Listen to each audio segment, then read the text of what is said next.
Hello, John Stead from HMH with a quick summary of last night's federal budget, which really is the from bold to board budget, a very different focus this year where it's about stimulation from last year where it was all about keeping it tight, being mean and aggressing the budget deficit. It was Benjamin Franklin who famously said there are two certainties in life, death and taxes, and in Australia there's a third one being fiscal deficits. The situation currently is from a $48 billion deficit base last year to $35 billion this year, $25 billion the year after, $18 billion the year after that, then 7 and then finally in 2019 a predicted surplus. Many commentators are sceptical about these numbers and it is a big ongoing issue for our economy. On to the budget itself.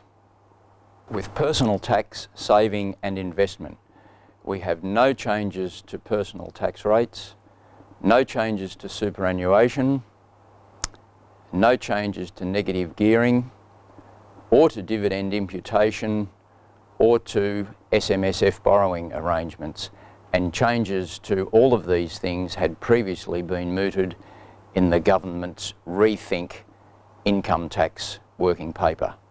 So, on to the budget incentives. There are a number of incentives for small businesses, being those with turnover of less than $2 million. The first of these is a $20,000 immediate asset write-off for assets acquired from last night through until mid-2017. Individual assets less than $20,000 each can be written off immediately. Secondly, there's a cut in the small business income tax rate where the structuring is via a company from 30% to 28.5%.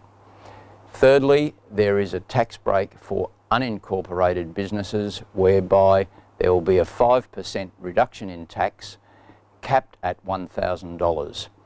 Sadly, there is no mention in the budget about the application of these measures to trusts, and many small businesses are structured as trusts.